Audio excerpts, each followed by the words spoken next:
श्री कृष्ण चैतन्य प्रभु नित्यानंद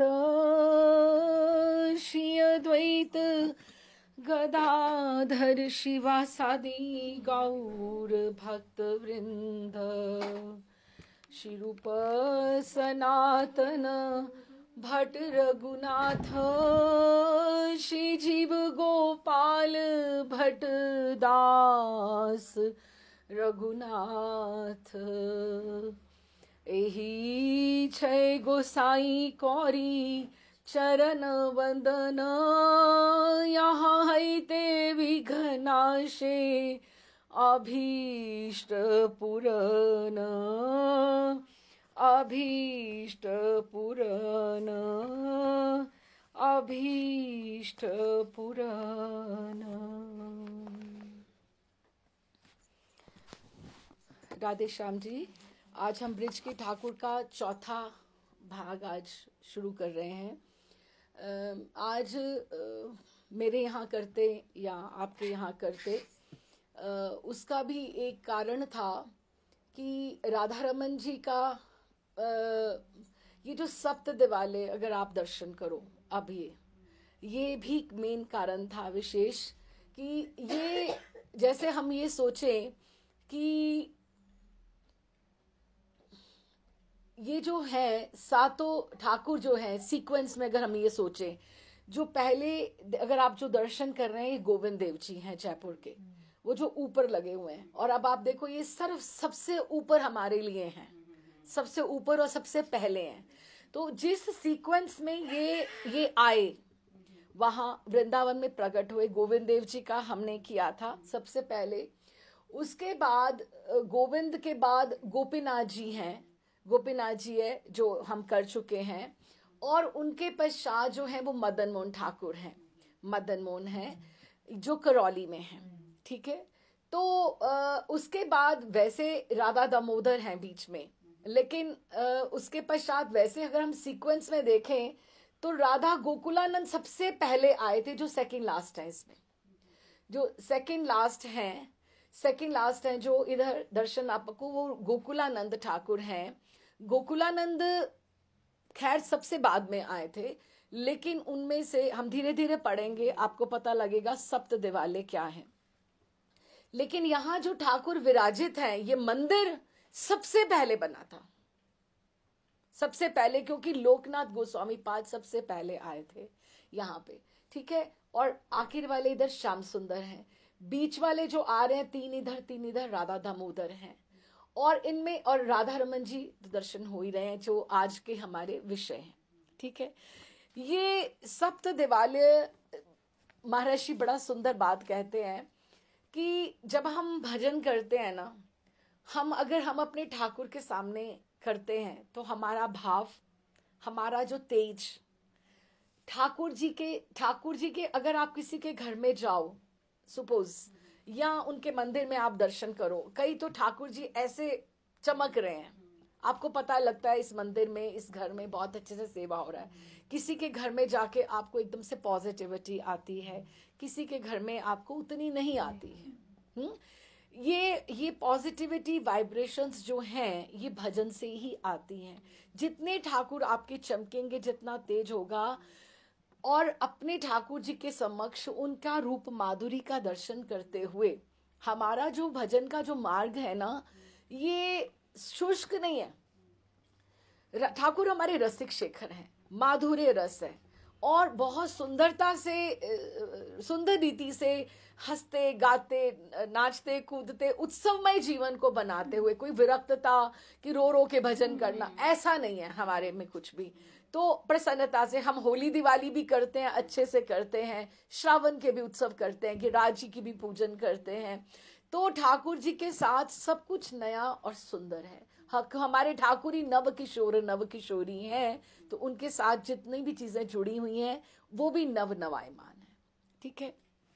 अच्छा, अब राधा रमन जी का जो मंदिर है, अभी इसका जो था वृंदावन में गौड़ीय वैष्णव संप्रदाय के सुप्रसिद्ध सुप्रतिष्ठित मंदिरों में एक महत्वपूर्ण मंदिर है, महत्वपूर्ण है। और जैसे राधा गोपीनाथ हैं, जब हम जाएं राधा गोपीनाथ और निधिवन कि निधिवन की जो वॉल है वो हम सामने देख सकते हैं। निधिवन की वॉल तो बहुत बड़ी है ना, तो निधिवन की वॉल जहां पे, तो सामने ही राधा रमन जी का बहुत विशाल मंदिर है।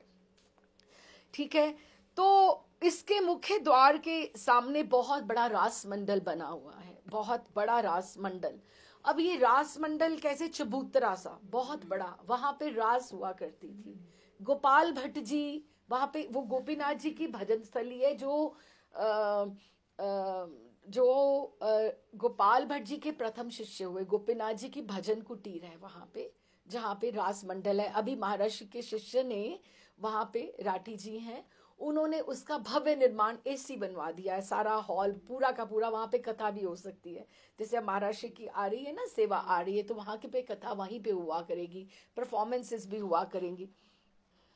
तो बहुत सुंदर वो रास मंडल बना हुआ है। अब रास मंडल पे क्या हुआ करता था, रास मंडल पे गोपाल भट्ट जी जब वहां से आए, साउथ से, श्रीरंगम से हम थोड़ा सा उनका भी स्पर्श करेंगे चरित्र का, फिर ठाकुर जी के ऊपर आएंगे। वो जब आए वहां पर तो वो सब कलाओं में प्रवीण थे।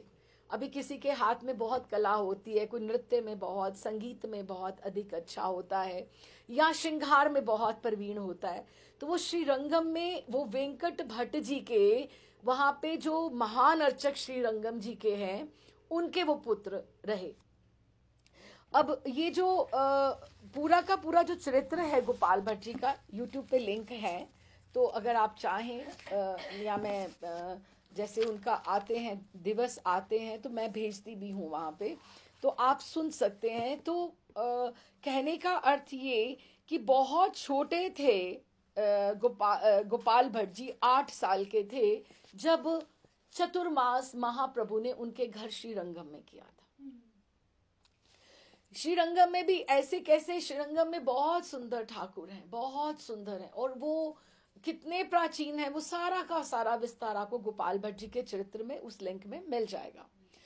तो वहां पर जब वो, अब देखो ना, जैसे उनके पिताजी गोपाल भट्ट जी के वहां पे हैं, महान अर्चक हैं, जो बड़े अर्चक हैं, जो मेन, तो उनके घर में विधि विधान, ये प्रसादी है, ये अमनिया है, ऐसे पूजा की जाती है, इतनी बार घुमाया जाता है, उनको तो सब ज्ञान होगा ही ना, है ना। तो उन्होंने बचपन से ये बातें सब देखी थी। तो महाप्रभु जब ये 8 वर्ष के थे तो महाप्रभु वहां पे आए थे, तो उन्होंने चतुर्मास किया था। वो स्पेशली, नहीं तो उनको पता होता कि चतुर्मास आने वाला है तो वो उसके बाद ही चलते ना, ये उनका लीला क्रम था कि उन्होंने उनके पास श्रीरंगम में रहना था। तो उनके पिताजी जब ये आरती कर रहे थे, आरती करते करते उन्होंने जब दर्शन करे, तो ऐसे करते करते उनको कभी, तो यहाँ महाप्रभु पीछे से बहुत शोर हो रहा था क्योंकि महाप्रभु नृत्य कर रहे थे, गौरांग महाप्रभु, तो उनको कभी ठाकुर जी ऑल्टर पे दिखाई देना प्रारंभ हो गए। उनको कभी महाप्रभु वहां दिखे और इधर देखे कि महाप्रभु उधर नृत्य कर रहे हैं, और वहां पे वही जो शेष श्री रंगम जी ऐसे शयन कर रहे हैं, वो पौड़े हुए हैं इस तरह से, उनको ऐसे दर्शन होना। तो उनको फिर उन्होंने इनको प्रार्थना करी कि आप चतुर्मास, आप यात्रा के लिए आए हैं तो आप चतुर्मास मेरे यहाँ कीजिए। और गोपाल भट्ट जी के साथ उनका बड़ा अच्छा, जैसे अब घर में कोई अतिथि आए तो कैसे बॉन्डिंग हो जाती है छोटे बच्चे की, स्नान करने जाना है तो उनके साथ जाना है, बेलगुडी ग्राम वहां पे। तो अब मेरी प्रॉब्लम अब ये है कि एक में विश्राम होगा इसका, कि 2 में होगा, फिर हम अगली बार जहां करना होगा करेंगे, क्योंकि इतना ठाकुर जी का, और मुझे इन ग्रंथों में तो नहीं इतना मिला जितना सुन सुन के, और महर्षि के ग्रंथों से राधा रमन जी के बारे में लिटरेचर मेरे पास है। तो अब देखते हैं आज कितना सिमटेगा। तो बेलगुडी ग्राम में वहां पे रहे, उनके साथ रहे, उनके घर में रहे चतुर्मास। तो बहुत उनके मन में इस तरह से था कि मैंने, गोपाल भट्ट जी के मन में, कि मैंने मेरे कैसे भाग्य कि मैंने ठाकुर जी का जो ये देखा है, मुंडित मस्तक देखा है, सन्यास का वेश देखा है। जब उनकी घुंघराली अलकावली थी, वो चंपा के फूल गूथा करते थे, जब भी उनका सन्यास नहीं हुआ था, तो मैंने सुना है कि ठाकुर जी के तो बड़े लंबे केश और कैसे पान चबाते हुए और कैसे संकीर्तन करते हुए निकलते थे। वैसा तो मैंने दर्शन कभी करा ही नहीं, तो उनको ऐसे मन में बहुत आता था कि उस तरह से। तो फिर चतुर्मास धीरे धीरे करते करते करते करते बीता। बहुत सी डिटेलिंग है, लेकिन हम उसमें नहीं जाएंगे क्योंकि हमारा आज के विषय ब्रिज के ठाकुर राधा रमन जी है।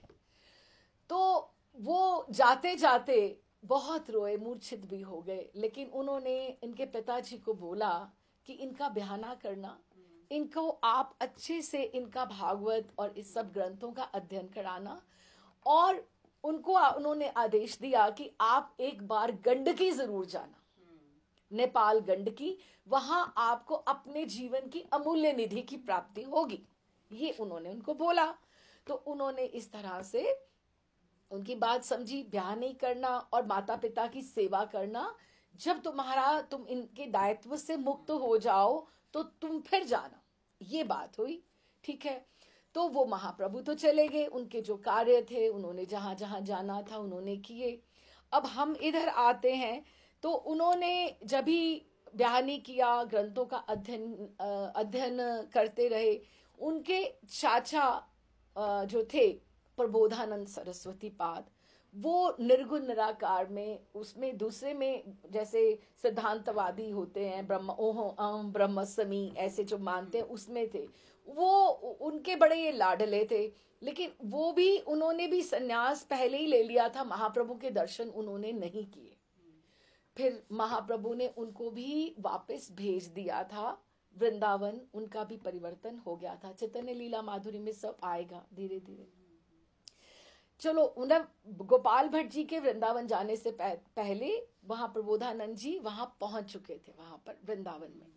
ठीक है, तो इन्होंने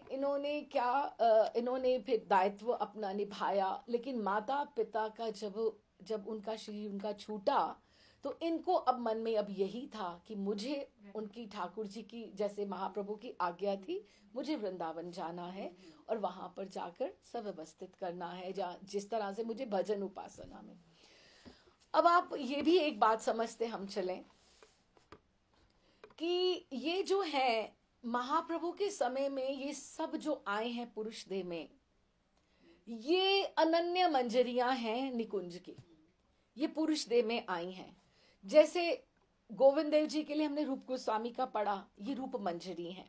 सनातन गोस्वामी जो हैं वो लवंगा मंजरी हैं। अगर हम योगपीठ के चित्र भी देखें तो हमें उनके नाम वहां से पता लग सकते हैं। अच्छा, उसके बाद जो गोपीनाथ जी को जिन्होंने प्रकट किया, मधु पंडित, वो मंडली सखी हैं, लेकिन वो षड गोस्वामी पाद में नहीं आते। ये चित्र आपको नीचे इधर षड गोस्वामी पाद का ये मिल जाएगा, जो हर वैष्णव के घर में इन गोस्वामियों की कृपा के लिए होना ही चाहिए। हमारे ऑल्टर पे अपने गुरुदेव, अपने शिक्षा गुरु, आप देखो शिक्षा गुरु भी हमारे साथ ही हैं, कि किसी को नहीं, हमारे साथ साथ ही सेम प्लेटफॉर्म पे रहते हैं। अच्छा, उसके पश्चात उन्होंने ये गोपाल भट्ट जी फिर कौन है? गोपाल भट्ट जी जो है वो गुण मंजरी है, गुण मंजरी है। अब ऐसे जैसे प्रियालाल जी हो गए, उसके बाद सखियां होती, जैसे अष्ट सखियां हैं, है ना, अष्ट सखियां हैं, जैसे ललिता, विशाखा, चित्रा, है ना, ये सब अष्ट सखियां। उसके बाद मंजरियां आती हैं, जैसे हम बोले जैसे रुतबे होते हैं, डेजिग्नेशंस होते हैं, तो इस तरह से ये गुण मंजरी है। तो अब इनका जो मार्ग था, इनके माता पिता जी के जाने के बाद प्रशस्त हो गया और ये वो वहां चले गए। ठीक है, वृंदावन गए, वहां पर जाकर इन्होंने, ठीक है, ये नहीं कि वृंदावन में रहना की नीति, रीति नीति ऐसे ही है कि अलादित मन से थोड़ा सीमित रूप से देख के अपनी, और व्यवहारिकताओं में नहीं जुटना वहां पर। अब रूप और सनातन भी दोनों भाई थे, लेकिन इकट्ठे नहीं रहे, एक जगह पे नहीं रहे। और ये इन्होंने भी अपने चाचा जी इनके जो रहते थे प्रबोधानंद सरस्वती पाद, वो रहते थे कालिया दह घाट के ऊपर। उनकी अभी भी वहां समाधि है, यमुना जी की तरफ, आदित्य टीला से आप थोड़ा सा पहले आती है। कालिया दह पहले आता है, आदित्य टीला बाद में आता है। शायद, बिल्कुल पास पास ही है। हाँ, तो उसके पश्चात ये इन्होंने जब ये वृंदावन गए, मैं ग्रंथों में नहीं जा रही, जस्ट आपको पॉइंट्स बता रही हूँ। क्यों? क्योंकि इसमें जाऊंगी तो यहीं फंस जाऊंगी, है ना, फिर हम बहुत नहीं कर पाएंगे कवर अप। तो वहां पे जब ये गए वृंदावन में, तो वृंदावन में जाके रूप सनातन और वहां पे जो जो थे वहां पे पहले, तो वहां पे उन्होंने इनको भाई की तरह, छोटे भाई की तरह उनको स्वागत किया वहां पर। तो इनको वहां पे घुमाया, वृंदावन दिखाए, यमुना जी हैं, ये स्थान है, ये स्थान है, जितने ये लोग कर चुके थे उद्धार, क्योंकि ये पहले पहुंचे थे। अच्छा, तो इन्होंने इनको क्या बोला कि आप भी अपनी परण कुटी हम आपकी बनवा देते हैं, परण कुटी जैसे थैच रूफ वगैरह, ये सारी की सारी, तो आप यमुना जी के किनारे किनारे सब रह रहे हैं, तो जल की व्यवस्था करके तो आप भी देख लीजिए। तो इनको वो स्थान जो निधिवन के सामने था, रास मंडल के वो सामने वाला स्थान, जहां आजकल डोल स्थान है, और साथ ही गोपाल भट्ट जी की समाधि है। और वृंदावन में ये भी मैं कहती चलूं, ये जितने भी गोस्वामी पाद हैं, ये इनकी किसी की दाह संस्कार नहीं हुआ, ये पूरी की पूरी, जैसे प्रभुपाद जी की भी अगर आप हम देख सकते हैं वीडियोस, पूरे के पूरे, क्योंकि वृक्ष को काटने, लता पता को कोई भी इसमें नहीं था। जितनी भी समाधियां हैं, ये इन पूरी शरीर उनकी समाधियां हैं। तो गोपाल भट्ट जी की जहाँ समाधि है, उसके बिल्कुल साथ वाला जो स्थान डोल, वहां पे इनको एकदम से सात्विक विकार प्रारंभ हुए, और इनको ये लगा कि ये निधिवन के सामने अब ये वही स्थान है जहां पर निधिवन में, जो हमने गोपीनाथ जी में समझा था कि निधि वहां जब रात्रि में जब रास हुई थी, तो निधिवन में प्रिया जी का श्रृंगार करके ठाकुर जी यहाँ आए थे और अंतर ध्यान हो गए थे। आप समझे? वो डोल वो स्थान है कि जहां पे ठाकुर जी अंतर ध्यान हुए थे, और प्रिया जी वहां रोई थी, सखियां भी आके इनको यहीं मिली थी। ये अभी तो थोड़ा हमें कंक्रीट पत्थर रज दिखती नहीं है वृंदावन में, लेकिन हम ये सोचें, ये कितनी सिद्ध स्थलियां हैं जहां पे प्रिया जी और सखियों के और ठाकुर जी के चरण पड़े हुए हैं, उनके अश्रुसिक्त वहां पे रज जो है वहां पर है। ठीक है, तो वहां पे इन्होंने अपना परण कुटीर बनाई और किया वहां पे। अब श्रृंगार में बात तो वही हो रही थी कि श्रृंगार रास मंडल में, क्योंकि ये बड़े प्रवीण थे नृत्य कला में और संगीत में, तो इन्होंने क्या, अब इनके पास तो कोई ठाकुर जी थे ही नहीं, अब 3 ठाकुर जी जो थे ये प्रकट हो चुके थे, है ना, अभी ये थे वज्रनाभ के द्वारा दिए गए। ठीक, लेकिन अब इनके पास तो कोई ऐसी सेवा थी नहीं, तो ये इनको सब कहते थे, आप आओ ना, हमारे ठाकुर जी का श्रृंगार करो, हमने सुना आप बहुत प्रवीण हो, आप साउथ से हो, साउथ के लोग बड़े एक्सपर्ट होते हैं। गोपीनाथ जी तो पास में थे, गोविंद देव जी भी बहुत दूर नहीं थे, और मदन मोहन जी थोड़ा दूर पड़ते हैं, लेकिन इतना भी नहीं, आदित्य टीला थोड़ा दूर, और इधर ये गोमा टीला, ये 3 ही तो टीलों की हमने बात करी अभी तक, है ना, वंशी वट के से उधर वंशी वट का टीला, गोमा टीला, और बीच में राधा रमन जी के गोपाल भट्ट जी। अब ये तीनों के यहाँ, अच्छा अब कल दिवाली है, आपने हमारे यहाँ कितने बजे आ रहे हो, हमारे यहाँ कितने बजे आ रहे हो, और वो जब वो उनका श्रृंगार करते थे, तो सब लोग कहते थे, अच्छा ये श्रृंगार आज बहुत सुंदर हुआ, गोपाल जी ने किया है, गोपाल भट्ट जी ने किया है, क्योंकि वो कला में, डोल में, फूलों की व्यवस्था में बहुत प्रवीण थे, बहुत सुंदर रीति से करते थे, तो सब लोग उनको आमंत्रित किया करते थे, तो उनको अच्छा तो बहुत लगता था। अब आपको आपको किसी के ठाकुर को आके सजाना बहुत अच्छा लगे, लेकिन आपको कभी लगे चलो आज तो मैं भाग भाग कर रहा हूँ, है, लेकिन जब मैं वृद्ध हो जाऊंगा तो मैं कहाँ इधर इधर इधर जाऊंगा। और जब आप हाथ से सेवा करते हो ना, तो उनको गोविंद देव जी का जो था मुखारविंद बहुत सुंदर लगता था, बड़ा, है ना, और मदन मोहन जी के चरण बड़े अच्छे लगते थे, और गोपीनाथ जी का वक्षस्थल बहुत अच्छा लगता था। अब जैसे किसी का कोई, अच्छा आपकी आंखें बड़ी सुंदर हैं, अच्छा ये गाती बहुत अच्छा है, हर एक का अपना अपना गुण रहता है ना। अच्छा, तो ये इस तरह से इनको रहता था। फिर इनको फिर मन कभी बीच में उदास भी होता था, कि नहीं, फिर नृत्य कला वहाँ पे रास करवानी इन्होंने वहाँ पे प्रारंभ करी, और रास मंडल पे चबूतरा जो वहाँ बाहर है। तो फिर उन्होंने कहा, एक दिन ऐसे ही बस सोचा कि मुझे महाप्रभु ने आज्ञा दी थी कि तुम एक बार गंडकी अवश्य जाना, तो मैं नेपाल की यात्रा वहां करके आऊं। और अभी देखो, उस समय ये 500 साल पहले की बात है, 500 साल पहले की बात है, तो पैदल पैदल यात्रा कितनी कठिन होगी, लेकिन ये गए, गोपाल भट्ट जी गए पैदल पैदल। अभी हम लोग भी जब भी गए थे, दर्शन का हमें सौभाग्य मिला।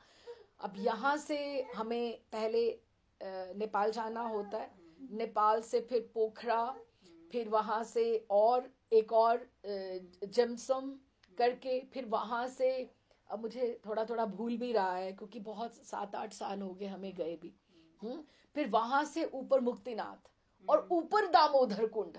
अभी भी हम मुक्तिनाथ तक पहुंच सकते हैं। मुक्तिनाथ तक हमें पोखरा से, वहां से फ्लाइट्स चलती हैं जो 18-19 लोगों को लेकर जाती है, और वो देख के 2 घाटियां ही जैसे बनी हुई हैं, 18-19 ऐसे करके जाती है कि आपको आज चली तो चली, नहीं चली तो कल चलेगी, ऐसे रहता है वहां पे, हवा का जैसे तेज हो।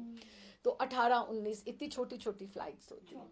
हाँ, तो वहां पर जब वो जाती है, उसके बाद फिर हम जीप में जाते हैं, उसके बाद फिर जीप के बाद हमें चढ़ाई करनी होती है, लेकिन सांस फूलती है, अब नहीं चढ़ सकते। फिर बाइक्स के ऊपर जाना पड़ता है, क्योंकि वहां ऊपर नहीं जाया जाता है।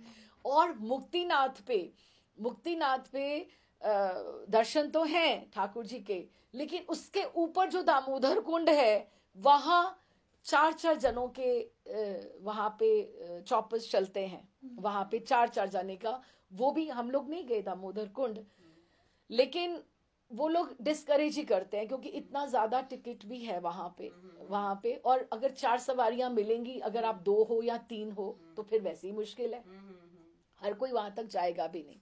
अच्छा, तो ये दामोदर कुंड तक गए। ये सब बताने का मुझे ये अर्थ है कि हम सोच सकते हैं कि वो कितनी मुश्किल में गए होंगे।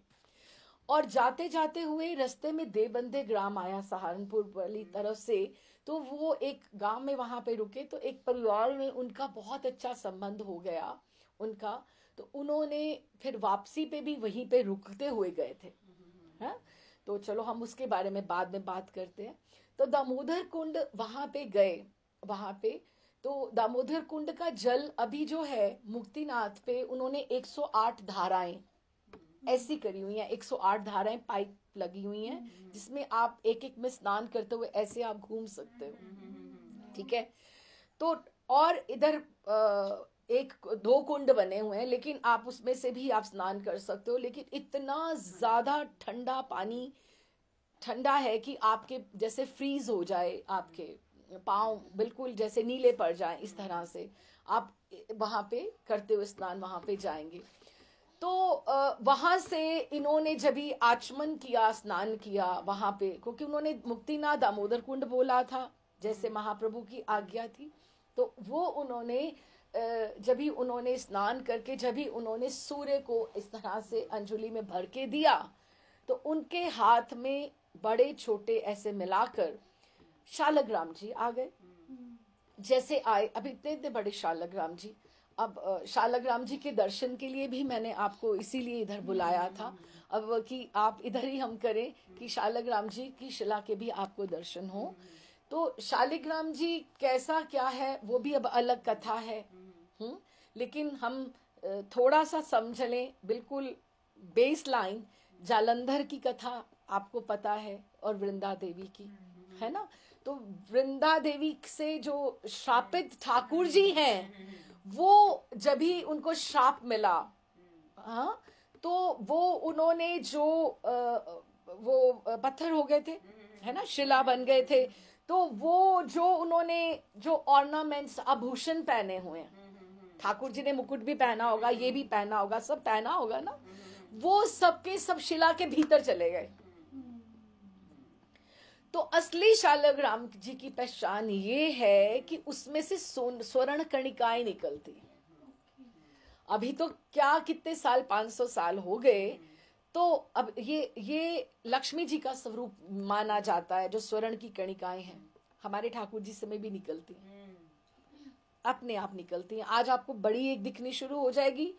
आपके यहाँ भी बहुत सुंदर शालग्राम जी बड़े प्राचीन हैं, तो उनमें से स्वर्ण की दिखाई देती हैं, कणिकाएं दिखाई देती हैं। तो पहले दिखाई देनी शुरू हो जाएंगी, फिर 2-4 दिन में वो बाहर निकल आएंगी। हाँ, हम लोग, मैंने एक बार इकट्ठी करनी इत्र के साथ जब भी हम करते हैं, तो मैंने बहुत सारी इकट्ठी करनी शुरू करी। पर सुबह सुबह इतना समय ही नहीं होता कि आप उस डिब्बिया को खोलो और रखो और फिर वापस करो। कितनी सारी इकट्ठी करी। अब ठीक है, जहाँ जाती है, कभी टॉवल पे जाती है मार्जन करते हुए, कभी इधर श्रृंगार में चली जाती है, कभी पोशाक पे आ जाती है। ठीक है, अभी आप कहाँ तक क्या संभालोगे। हाँ, मैं आपको दर्शन कराऊंगी सोने की छोटी छोटी कणिकाएं। तो कहीं से निकल जाती है या फिर एक पर्टिकुलर शालिग्राम से मैं आपको अभी दर्शन कराती हूँ बाद में। छोटी छोटी कर्णिकाएं होती है ना।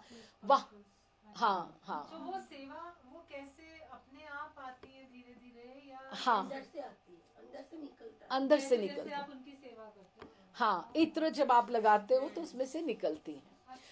हाँ, और शालिग्राम जी की सेवा भी अपने गुरुजनों से लेनी चाहिए। हाँ। या आपके घर में कोई प्राचीन हो तो अपने आप नहीं लेना चाहिए। आपके हाथ की, खुद से ही आए। हाँ, हाथ की रेखाओं को, हाथ की रेखाओं, नाना जी सेवा करते थे, उन्होंने मम्मी को दिया, मम्मी ने मुझे दिया, अपने आप ही आए। तो फिर वो हाथ की रेखाओं से मिलाकर या घर में जिसकी सेवा होती हो इस तरह से लेना चाहिए। ठीक, तो वो लक्ष्मी जी का स्वरूप माना जाता है। ठीक है, तो वो शालिग्राम जी जो हैं छोटे छोटे, वही जो वृंदा से श्रापित वो जो हैं, वो उनके छोटे छोटे छोटे छोटे, अभी तो इतने सालों में, कब से ये कथा हुई, कब कितना साल हो गए। तो ये बहुत से लोग तो शालिग्राम जी ऐसे दे भी देते हैं, सोना निकाल भी लेते हैं वहां से, सोना निकाल भी लेते हैं और दे भी देते हैं। क्योंकि शालिग्राम जी अपने आप में उसकी प्राण प्रतिष्ठा नहीं कराने की आवश्यक, क्योंकि वो स्वयं प्रतिष्ठित है, वो स्वयं प्रतिष्ठित है, ठाकुर जी का स्वरूप है साक्षात। अच्छा, तो वो 12 शालिग्राम की शिलाएं उनकी धीरे धीरे वो बार बार आती जाती थी, आती जाती थी। वो उनको विसर्जित करते थे, फिर आ जाती थी। फिर भविष्यवाणी हुई वहां पर, आकाशवाणी जैसे, भविष्यवाणी नहीं, आकाशवाणी जैसे हुई, या उनको मन में प्रेरणा हुई कि तुम्हें तो कहा था तुम्हारी अमूल्य निधि प्राप्त होगी, तो तुम इसको विसर्जित क्यों कर रहे हो। तो उन्होंने एक एक करके, जैसे 12 शालिग्राम जी, अभी तो घरों में छोटे छोटे शालिग्राम जी है ना, उस समय तो बड़े बड़े, अभी भी वो 11 तो वही हैं अभी, तो 12 थे ना, 12 शालिग्राम जी, इतना इतना बड़ा साइज है शालिग्राम जी का। वहीं क्यों है अभी भी? I am coming to the point. तो वो 12, वो जो शालिग्राम जी जो थे, उनको उन्होंने एक जल्दी से किसी पेड़ की वो उसमें से लताओं से एक टोकरी सी, बास्केट सी बनाई और अच्छे से कोई अपना वस्त्र रखा वहां पे। तो उनको वहां पर वो विराजमान करके तो अपने साथ अपनी निधि के समान इतनी कठिनाई से गए और इतनी कठिनाई से आए। और वहां पर आकर उन्होंने वृंदावन में जब आने से पहले जब वो सहारनपुर में रुके, तो वहां एक परिवार के यहाँ जहाँ रुके थे, उन्होंने इनको कहा, उनके मन में था कि हम अपने सबसे बड़े जो पुत्र हैं, हमने मन में सोचा था कि हम आपको समर्पित कर देंगे आपकी सेवा में। और उन्होंने, बहुत से लोगों ने वहां से उनसे दीक्षा भी ली, गोपाल भट्ट जी से। तो वो गोपीनाथ जी जो हैं, वो भी उतने ही युवा थे जैसे गोपाल भट्ट जी युवा थे उस समय। वो इनके साथ वृंदावन आ गए, वृंदावन आ गए। तो इनकी अब सेवा शुरू हो गई। अब हम आगे से यहाँ से पढ़ते हैं। ठीक है, तो अभी जो ये सेवा शुरू हो गई, तो गोपाल भट्ट जी जो गोस्वामी जी जो थे, इनमें भी महाप्रभु के प्रसाद के रूप में उन्हीं की तरह कृष्ण प्रेम के सात्विक भावों का प्रगट्य होता था कि एकदम से। पर उनकी वैसे ही जैसे गोपीनाथ जी में सेवा चलती थी, मदन मोहन जी में चलती थी। इसीलिए मैंने ये चौथे नंबर पे लिए, क्योंकि पहले आपको समझ में आएगी 3 पहले कौन थे और ये चौथे कौन है। अच्छा, इनमें इस तरह से, और ये भाव में अविष्ट हो जाते थे, तो इन्होंने वहां पे सफुरित होते थे इनको भाव। कभी वो नृत्य राधा माधव की सेवा में प्रवेश करते, नृत्य गान करते, क्रंदन करते और उनकी सेवा के लिए ललायित होते थे।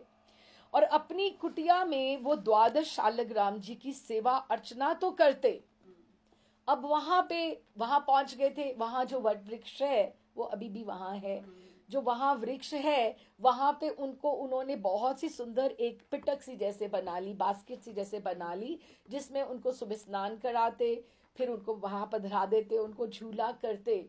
लेकिन अपनी कुटिया में 12 शालग्राम जी की सेवा अर्चना तो करते, परंतु अंतर हृदय में एक अतृप्ति और एक भगवत श्रृंगार करने की लालसा उन्हें व्यथित करती रहती थी। उनको ऐसे लगता रहता था कि मैं कैसे करूं। गोपाल भट्ट जी संगीत कला में अति प्रवीण एवं श्रृंगार कला में तो निपुण थे ही। वे जब अपने इष्ट शालग्राम जी को अपनी स्वाभाविक रुचि, जो उनका एक नेचुरल टैलेंट था, तो शालग्राम जी को श्रृंगारित नहीं कर पाते थे। अब शालग्राम जी का आप क्या करोगे श्रृंगार? तो स्वाभाविक रुचि अनुसार श्रृंगारित नहीं कर पाते, तो उनको तड़पन सी अंदर होती। उनकी प्रतिभा अपने प्रेमास्पद को कि इष्ट तो मेरे यही है तो भगवान का स्वरूपी, अपने इष्ट की राग सेवा के लिए सदा उनका मन तत्पर रहता, पर कहीं भी उसकी तृप्ति नहीं हो पाती। श्रीपाद सनातन गोस्वामी जी और उनके मदन मोहन जी के लिए, रूप गोस्वामी पाद के गोविंद देव जी के लिए, और मधु पंडित के पास वो अपने वो गोपीनाथ के श्रृंगार दुलार के लिए वो उजाया ही करते। और इस तरह से जब वो उनके लिए पुष्प डोला तैयार करते, बहुत सुंदर पुष्पों का श्रृंगार, तो उनको लगता कि मैं अपने ठाकुर जी के लिए क्या मैं करूं, किस तरह से करूं, क्योंकि उनमें ब्रह्मचारी वो थे, ठीक है, महिमामय विद्वान भी थे, लेकिन विरक्त होने के साथ साथ वो उनमें कोमल हृदय का वो भाव बहुत था, एकदम से जैसे रस बहुत था, भाव बहुत था। भक्ति रत्नाकर में लिखा गया है, गोविंद गोपीनाथ मदन मोहन क्रमे तीनेर मुख वक्ष श्री चरण, कि उनका मुख गोविंद देव जी का, गोपीनाथ जी का वक्ष और मदन मोहन जी का चरण, तीने प्रभु एकत्र दर्शन एक ही ठाई, कि एक जगह कहीं मुझे ये दर्शन मिल जाए, कि उनके चरण सोचूं तो मुझे उनके चरण नजर आते हैं मदन मोहन जी के, है ना। तो एछे परिपाटी पूर्वे चिंतिल गोसाई, वो ऐसा सोचा करते थे। तो उनके कराह मन में उत्पन्न होती कि ठाकुर मुझसे वृद्धावस्था में ये भागदौड़ कहाँ हो पाएगी। तो गोपाल भट्ट जी सोचते कि ये कैसे मैं कर पाया करूंगा। तो ये उनको ये मन में प्रार्थना आती कि ठाकुर कृपा करके मेरे घर इन तीनों ठाकुरों का आप रूप सौंदर्य लेकर पधारो, क्योंकि वो अपने हाथ से सेवा करते थे तो उनको अच्छा लगता था। इनका आप मेरे घर पधारो तो मेरे बाल्यकाल से आयु तक, यहाँ तक जो भी मैंने की है, तो मैं समझूंगा कि यही मेरी एक ही वासना है। जब हम ये भी कहते हैं ना कि गोपाल भट्ट की विरह वेदना से ये अंतर वेदना ही तो प्रकट हो रही है ना, तो वो बस यही प्रार्थना करते कि कृपा से आप पूर्ण कर दो, अपनी अनपायनी आप क्या नहीं कर सकते।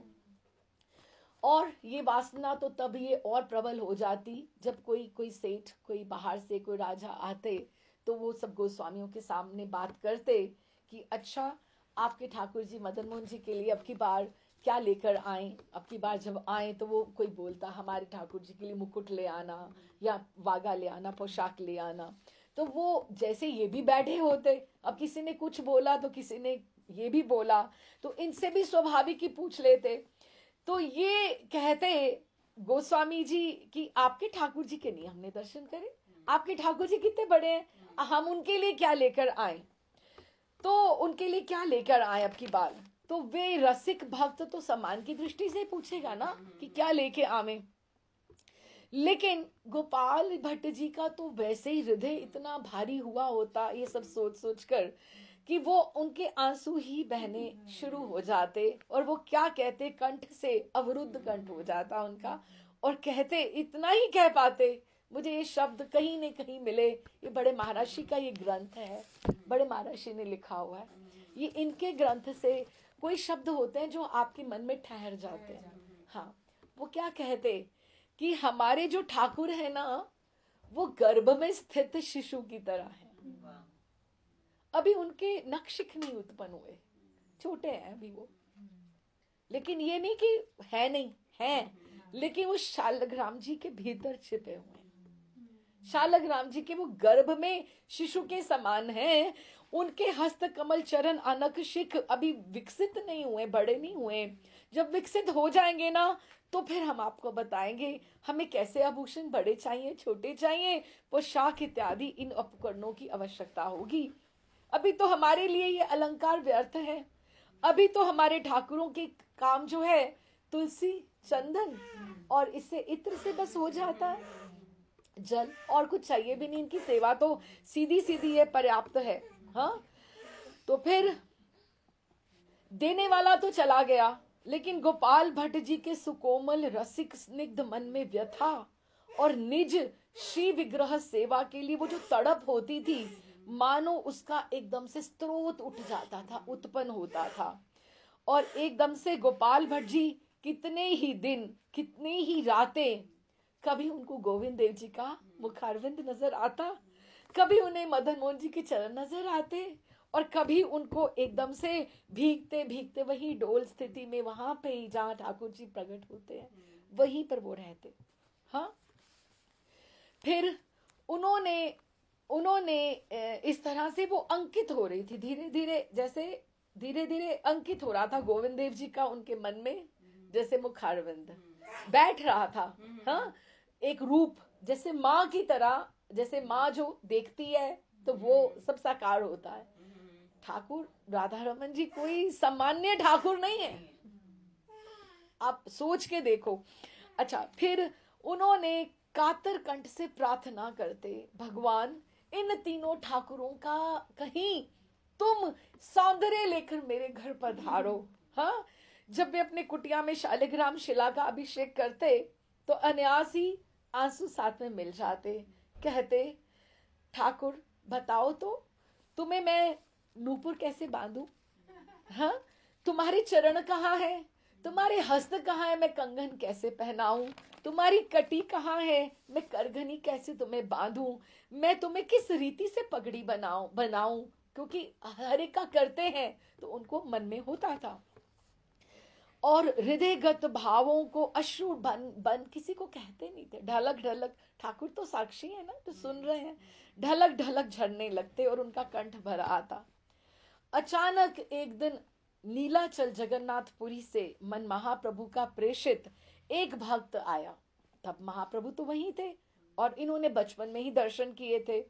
उस समय सब लोग, सब गोस्वामी संध्या में सब बैठा करते थे। रूप गोस्वामी, पाद सनातन, ये सारे चर्चा किया करते थे, आपने ग्रंथ में क्या लिखा, आज कौन से कुंड का उद्धार हुआ, सब मिला करते थे।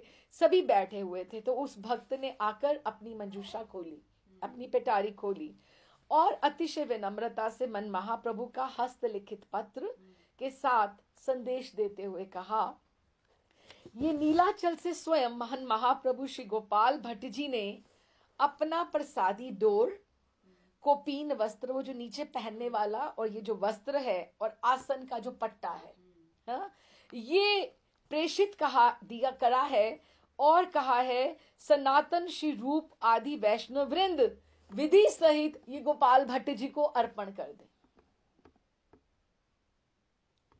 किसको दिया? वहीं से चिट्ठी में लिख के आया, और इसका चैतन्य चरितामृत में उल्लेख भी है, सब लिखा गया कृष्णदास कविराज ने कि आप इनको दे दें। अब गोपाल भट्ट जी को प्रदान करें और ये भी संदेश दें कि लिखा कि मैं, आप व्यवस्था रखना, मैं जल्द ही कुछ समय के पश्चात वृंदावन आ रहा हूं। सब लोग हरी हरी बोल कर गए। क्यों? क्योंकि सबों को उन्होंने वहां से इधर भेजा, तो उनको कितना था कि हमारे जैसे अध्यापक जैसे, या हमारे बड़े, हमारे गुरुदेव, या हमारे जो बोलो हमारे भगवान आएंगे, हम ये दिखाएंगे हमने ये ग्रंथ लिखा है, हम उनको वहां लेके जाएंगे, हमने ये उद्धार किया है, हम अपना सब दिखाएंगे, होमवर्क दिखाएंगे उनको, है ना। सब उत्साहित हो गए। अच्छा, बहुत सब उन्होंने कहा, आप कुछ ही समय में मैं श्री वृंदावन आ रहा हूं। ये भक्ति रत्नाकर में लिखा है, एछे पत्री परिधय वस्त्रादिक दिया, शीघ्र से मनुष्य पठाइला हाउ हैया। पत्री में लिखा था, तीही वृंदावन गोस्वामी पास गेला, श्री डोर कोपीन बहरीवास पत्री दिला, ये दिया। और अभी भी ये जो पट्टा जो है ये इन्होंने वहाँ पे है, राधा रमन जी मंदिर में है, वहाँ पर है।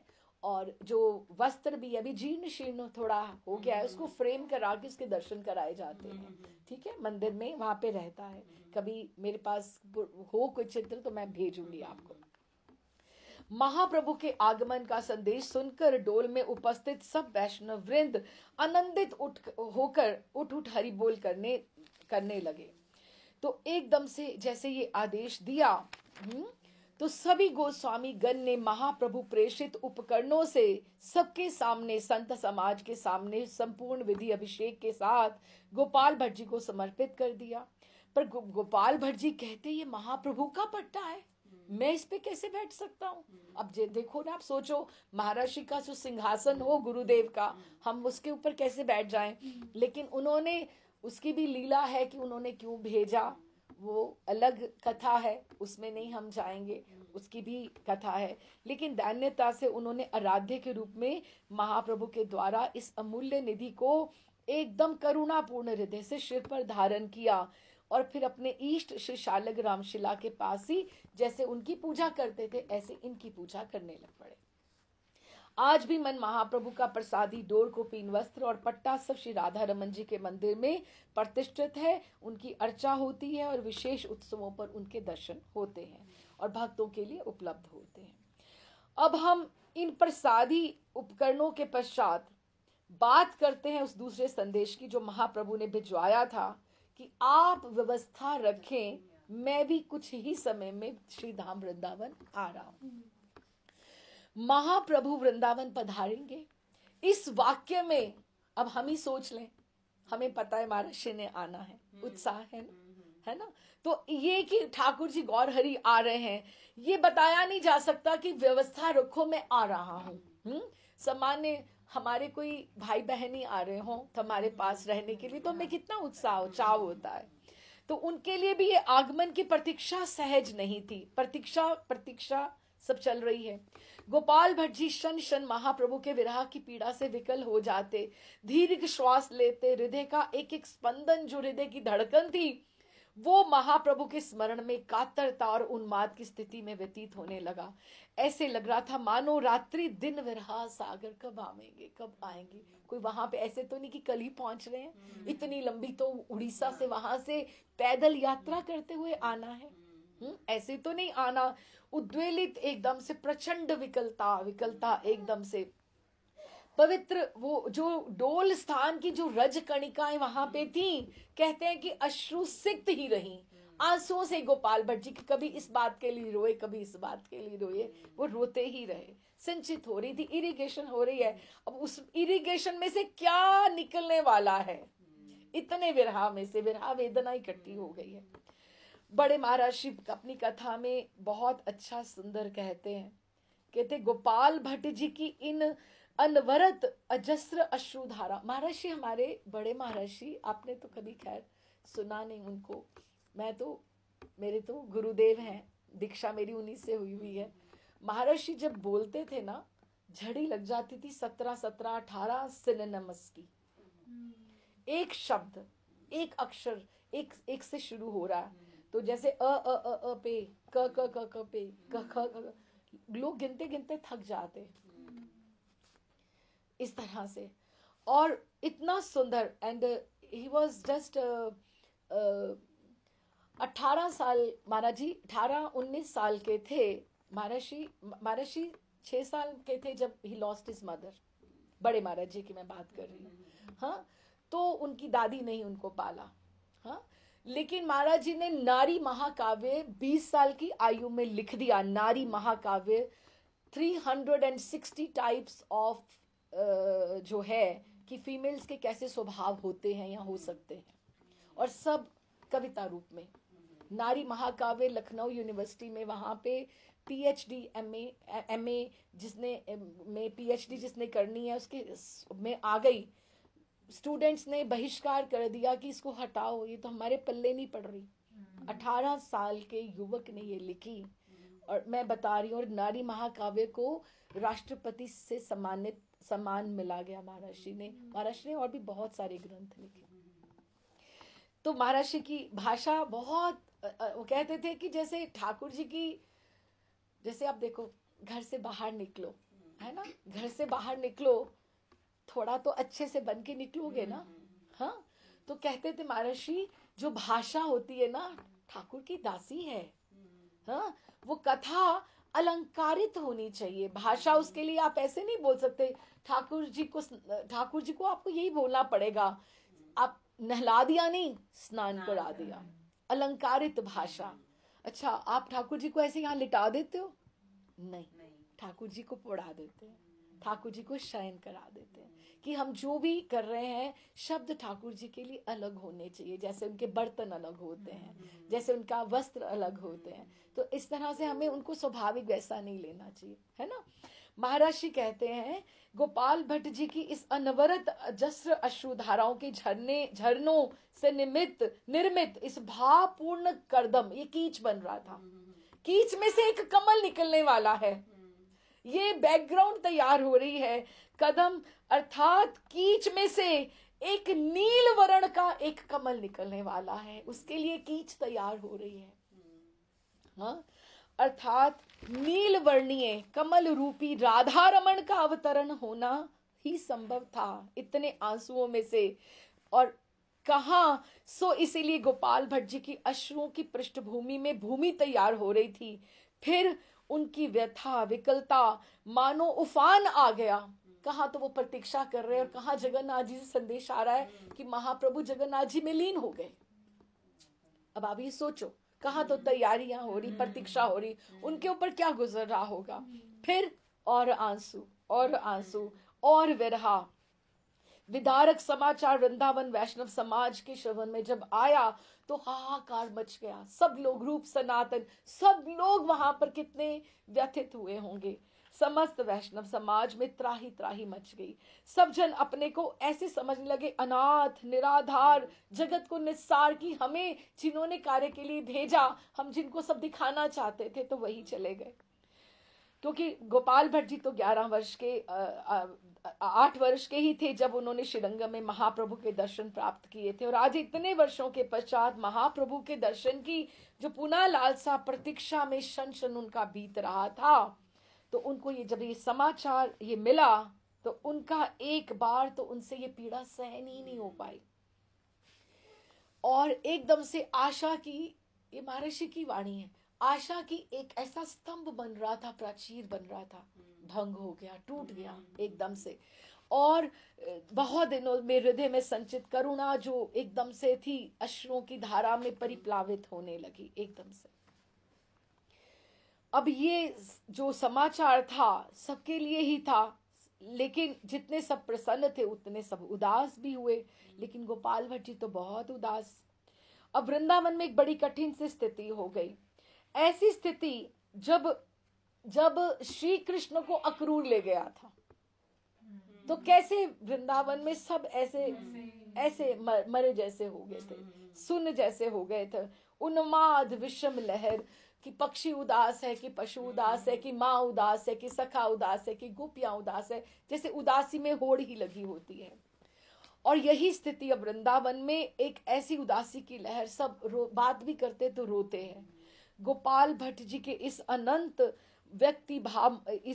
व्यथित भाव मुद्रा में एक और नया झंझावात आया। गोपीनाथ जी ने कहा अब आप सावधान होइए, थोड़ा अपना ध्यान रखिए, देखो स्वयं को संभालिए।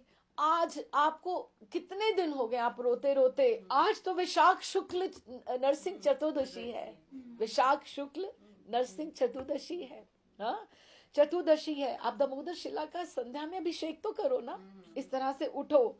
श्री गोपीनाथ जी के बार बार कहने पर, सचेत करने पर गोपाल भट्ट जी ने, यमुना जी पीछे ही बहती थी पहले, हाँ बहती थी, तो उनके सचेत करने पे उन्होंने तुरंत स्नान किया और दामोदर शिला को पंचामृत महाअभिषेक किया जैसे उन्होंने तैयारी की थी, और पूजन आदि संपन्न करके, लेकिन शिला को जैसे ही वो पहुंचने लगे तो एकदम से अंदर से जैसे एकदम बवाल ही आ गया। क्या एकाएक उन्हें पुनः भावावेश हो गया और श्रीमद् भागवत के निमन श्लोक को आर्त कंठ से गान करते हुए क्रंदन करने लगे। ये 7वें स्कंद में है, आप समझना बात को। सत्यम विधातु निज भृत्य भाषितम व्याप्तिम च भूते स्वखिलेषु चात्मन स्तंभे समाया न मृग न मानुषम। कि प्रहलाद को जब पिता ने पूछा हिरण्यकशिपु ने कि कहाँ है तुम्हारे भगवान, कहाँ है तुम्हारे भगवान, उन्होंने कहा कि आप मुझसे गलत प्रश्न पूछ रहे हैं, आप मुझे बताइए कहाँ नहीं है। उन्होंने कहा तो इस खंबे में भी है क्या? कहते अगर ना होते तो ये खड़ा कैसे होता, शक्ति तो वहीं से आई है। तो उसने जब ऐसे किया, उसको मारा अपने वज्र के साथ हिरण्यकशिपु ने, तो सत्यम विधातु, ठाकुर तो कहीं से भी प्रकट हो सकते थे, वहीं से क्यों प्रकट हुए? उनके लिए कुछ मुश्किल था। सत्यम विधातु निज भृत्य भाषितम, क्योंकि प्रहलाद ने कह दिया कि इस खंबे में है, तो उनको प्रूव करना पड़ेगा कि इस खंबे में वो है। अपने सत्यम विधातु निज भृत्य भाषितम की उनके दास ने कहा था, व्यापतिम च भूते स्वखिलेषु चात्मन, कि आप तो एक एक की आत्मा में अंदर बसे हुए हो, आप तो प्रहलाद के उसमें से भी आ सकते हो। स्तंभे समाया, और स्तंभे में से क्यों? अब ब्रह्मा जी का भी वर था उसको, हिरण्यकशिपु का, कि उसका जन्म ना हो, मरण ऐसे ना हो, ये सब तो आपको विदित ही है। हाँ, तो उन्होंने कहा कि भावार्थ में नरसिंह चतुर्दशी होने के कारण नरसिंह भगवान के प्रगट्य और भक्त प्रहलाद की लीला का स्मरण हो आया। जब हिरण्यकशिपु ने प्रहलाद से पूछा, प्रहलाद तुम नारायण नारायण विष्णु भजते हो, कहाँ है तुम्हारे विष्णु? और उन्होंने बताया कि कहाँ नहीं है, और उन्होंने कहा यहाँ भी है। तो उन्होंने अपने उसको, देखिए किसी और स्थान से क्यों नहीं प्रकट हुए, बल्कि निज भृत्य अर्थात अपने भक्त के वचन सत्य करने के लिए वही स्तंभ से प्रकट हुए। और यहाँ स्तंभ तो तुम्हारा विग्रह नहीं था, नहीं ना था, शालग्राम जी तो तुम ही हो ना, तुम ही हो ना। और वहां तो तुम स्तंभ से भी प्रकट हो गए थे, और यहाँ नरसिंह भगवान के रूप में प्रकट हो गए थे, और यहाँ स्वयं का स्वयंभू विग्रह शालिग्राम है, उसमें भी आप मुझे दर्शन नहीं देते हो। फिर ओहो, वहां तो स्तंभ से प्रकट हो गए। प्रहलाद अपने पिता के समान समक्ष झूठा नहीं पड़ जाता क्या, और उसका विश्वास नहीं टूट जाता क्या?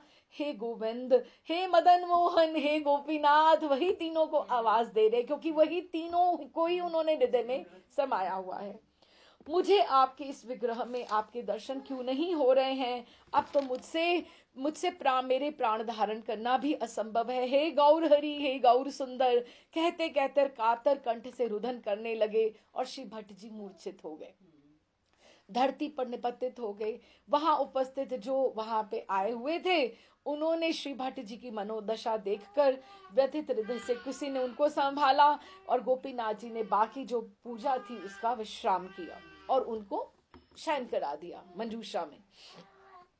समस्त वैष्णव भक्तों के जाने के उपरांत अधिक रात्रि जब हो गई, अधिक रात्रि हो गई, हाँ, तो बहुत दिनों से गोपाल भट्ट जी की जो स्थिति थी, अभी सारी चीजें क्रम से हो रही हैं, अंतर्वेदना बढ़ रही है, तो वो परिश्रांत हृदय उनका था। गोपीनाथ जी को भी तंद्रा आ गई, गोपीनाथ जी भी थोड़ा शयन करेंगे, और वो तो उनको भी तंद्रा आ गई। श्री भट्ट जी का क्रंदन एवं विरह पराकाष्ठा पर पहुंच गया। नरसिंह चतुर्दशी थी, नरसिंह चतुर्दशी थी। वे एक बारगी तो नरसिंह भगवान की करुणा का स्मरण करते, वाह कि तुम वहां खंबे से प्रकट हुए, हाँ, और दूसरे ही ठाकुर को रोते रोते उल्हाना भी देते जाते एकदम से। हाँ हाँ, वहां तो स्तंभ से प्रकट हो गए, और यहाँ वहां तो स्तंभ से प्रकट हो गए, और यहाँ और आगे के शब्द उनके निकलते ही नहीं, आंसू ही निकलते। रात्रि का जब अंतिम पहर था, नरसिंह चतुर्दशी, और अंतिम पहर जो था, इति विक्लबतम तासाम श्रुत्वा योगेश्वरेश्वरम, अर्थात जब भक्त के हृदय की कातरता क्रंदन चरम सीमा पर पहुंच जाता है, तुम बीसियों व्रत कर लो, अनुष्ठान कर लो, माला जप लो, मंगला कर लो, दर्शन कर लो, जितने मर्जी कर लो, जब तक प्रीति और कातरता नहीं आई ना, कुछ नहीं बनने का। और जब विकलवितम, जब रोते रोते तभी ठाकुर प्रकट हुए। गोपी गीत के अंत में भी आता है, जब गोपियां हताश हो गई, थक गई, जब उन्होंने थक के रोना शुरू कर दिया, तब ठाकुर प्रकट हुए। और इसी तथ्य को सत्य करते हुए भक्त जन की आरती का हरण करने वाले शची नंदन गौर हरि वहां प्रकट हुए। गौर हरि प्रकट हुए, शची नंदन। नीलाचल वाले सन्यासी गौर हरि नहीं थे, शची नंदन, वही घुंघराली अलकावली चंपा से केश छूते हुए, और जिसका वो ध्यान करते थे कि मुझे इनके दर्शन नहीं हुए, वो वाले रूप में आए और अपना वात्सल्यपूर्ण हाथ उन्होंने श्री भट्ट जी के मस्तक पर अपना कर कमल प्रस्थापित करके, और वाणी कैसी होगी चैतन्य महाप्रभु की वाणी, हम सोच के देखें। राधा कृष्ण के मिलित अवतार हैं, कृष्ण जैसी मीठी होगी कि राधा रानी जैसी मीठी होगी, दोनों के मिलित अवतार हैं। सुधा रस संचित शब्दों से बोले, गोपाल देखो मैं आ गया, उठो गोपाल, अपने आप को आश्वस्त करो। अब मैं बस तुम्हारे पास वृंदावन रहने ही आया हूं, तो मुझे ऐसा ही चाहते थे ना, मैं तुम्हारे पास रहूं। श्री गोपाल भट्ट गौर हरि का अमृत तुल्य स्पर्श पाया उन्होंने। कितना अमृत तुल्य, जो कब से निकले हुए हैं, उनके दर्शन नहीं हुए, माता पिता, कोई परिवार नहीं, कुछ नहीं, और सुधा रस वाणी का श्रवण करके कोटि कोटि कामदेव को विनंदित करने वाली अमृत छवि का दर्शन करते कृत करते धन्य धन्य हो गए। अप्रशांत विस्फारित नयन एक टक प्रभु की छवि को ऐसे वो देखने लगे, बलिहार हो गए। समर्पित नेत्रों से झरते अश्रु फुहार पहुंचते चमत्कार पारावार में निमग्न हो गए कि कैसे दर्शन हो गए। गौर हरि पुनः दुलारते हुए बोले, गोपाल अपने शालग्राम जी वाली सुंदर मंजूषा को तो देखो। तुम्हारी हृदय की प्रचंड पीड़ा, विरह वेदना, ये विरह वेदना है, प्रचंड पीड़ा के आवेश से दामोदर शिला वो जो है विदीर्ण होके अद्भुत लवण्यमयी युगल मूर्ति रूप, अश्लिष्ट दोनों मिलित हैं, अश्लिष्ट रूप वो दोनों एकाकार परिणीत हो गई है। उठो अब संभालो ना, और जी भर के उसका श्रृंगार भी करो, तुम जैसा चाहते थे वैसा श्रृंगार करो। चकित होकर भट्ट जी ने जब उन्होंने कहा देखो, उनका ध्यान इधर गया तो महाप्रभु गए। जैसे ही गौर हरि की सुंदर छवि से हटाकर मंजूषा की और उसी समय महाप्रभु अंतर्ध्यान हो गए। और गोपाल भट्ट जी आर्त क्रंदन करते हुए कभी गौर हरि को ढूंढे और कभी उनके आदेश की बात सुने कि मैं पहले क्या करूं। और उन्होंने जब सुने, उन्होंने मुझे क्या आज्ञा दी, उन्होंने यही कहा ना कि तुम्हारी प्रचंड पीड़ा के आवेश से दामोदर शालिग्राम शिला विदीर्ण होकर अद्भुत माधुर्यमयी सम्मिलित युगल रूप आकृति में परिणीत हो गई है। उठो उसे संभालो और जी भरकर श्रृंगार दुलार करो। चकित होकर उन्होंने जब देखा तो उनको समझ नहीं आया मैं पहले क्या करूं, स्नान करूं, खोलूं, क्या करूं, महाप्रभु को बाहर जाके ढूंढ आऊं कि क्या करूं, तो फिर पहले क्या करूं।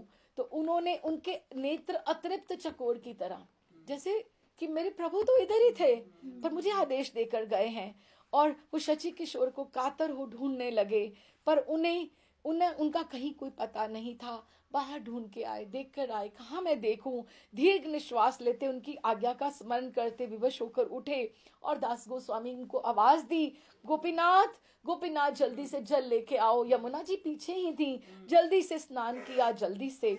और जब संग उनको लेके शिथिल अंग से एकदम से स्नान जब किया और परन कुटी में प्रविष्ट जब वो उन्होंने अपना दोनों ने ही इकट्ठे जब देखा तो शालिग्राम जी की जो पिटक थी, वो जो उनको शाइन कराते थे, उनका वो जो आवरण था किंचित ऊपर उठा हुआ था, तो बीच में लटक रहा है। तो दोनों ही सहसा चौंक उठे, उनको लगा कि कहीं कहीं सर्प तो नहीं आ गया, सांप तो नहीं हो गया, क्योंकि लता पता पेड़ हैं सब, शालिग्राम जी के समीप कहीं सर्प तो नहीं है।